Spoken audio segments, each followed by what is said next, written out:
যখনই কোনো ব্যক্তি আল্লাহর কাছে ক্ষমা চায়, আল্লাহ তখনই তাকে ক্ষমা করে দেয়, তখনই ক্ষমা করে দেয়।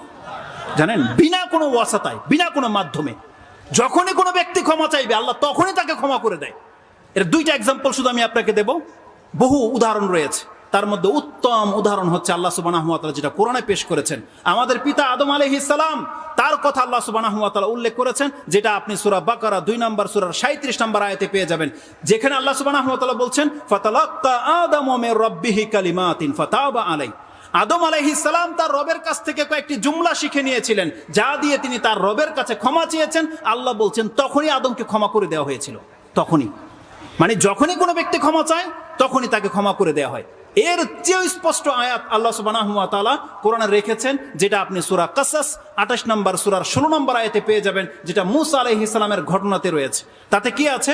মূসা আলাইহিস সালাম তার রবকে বলেছিল, রব্বি ইন্নী যালামতু নাফসি ফাগফিরলি। আল্লাহ বলছেন ফাগাফারা লাহ।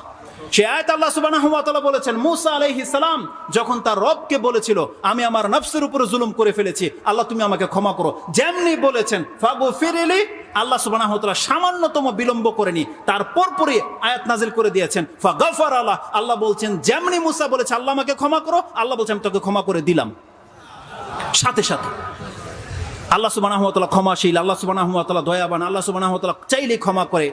এগুলো বলার পেছনে মূল মেসেজ যেটা আমি আপনাকে এখন বলি, সেটা কি জানেন? আপনি জানলেন আল্লাহ সুবহানাহু ওয়া তাআলা ক্ষমাশীল, আপনি জানলেন আল্লাহ সুবহানাহু ওয়া তাআলা দয়াবান, কিন্তু এই যে আজকের রেজাল্টটা দেখেন, আজকে সারাদিন আমাদের দ্বারা পাপ হয়েছে। কতজন ব্যক্তি বলতে পারবে যে আমি আল্লাহর কাছে আজকে ক্ষমা চেয়েছি? কতজন ব্যক্তি আছেন? কতজন ব্যক্তি আছেন যাদের 40, 50, 60 বছর পার হয়ে গেছে, কিন্তু আপনি সত্যি সত্যি আল্লাহর কাছে ক্ষমা চেয়েছেন? এমন কতজন ব্যক্তি আছে? এটা হচ্ছে দেখার বিষয়। যদি আপনি আল্লাহ সুবহানাহু ওয়া তাআলার কাছে ক্ষমা না চান, তাহলে এটা শুধু একটা ইলম হয়ে থেকে যাবে, কিন্তু আপনার কোনো ফায়দা আসবে না। আপনি সব সময় শুধু জেনেই গেছেন আল্লাহ সুবহানাহু ওয়া তাআলা ক্ষমাশীল, আল্লাহ সুবহানাহু ওয়া তাআলা দয়াবান, কিন্তু আপনি আল্লাহর কাছ থেকে কোনোদিন চাননি। এটা আপনার জন্য সবচেয়ে বড় একটা বাধা, সবচেয়ে বড় একটা মরিচিকা, ধোঁকা।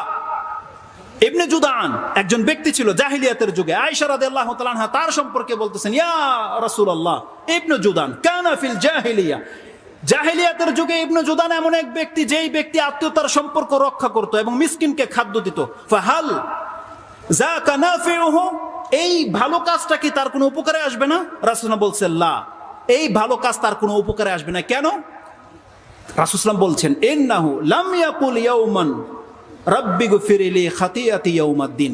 এই ব্যক্তি কোনো একদিন বলেনি আল্লাহর কাছে যে আল্লাহ বিচারের মাঠে তুমি আমাকে ক্ষমা করে দিও। কি বুঝাতে চেয়েছেন রাসূলুল্লাহ সাল্লাল্লাহু আলাইহি সাল্লাম? ইমাম মুসলিম এটাকে ঈমানের অধ্যায়ে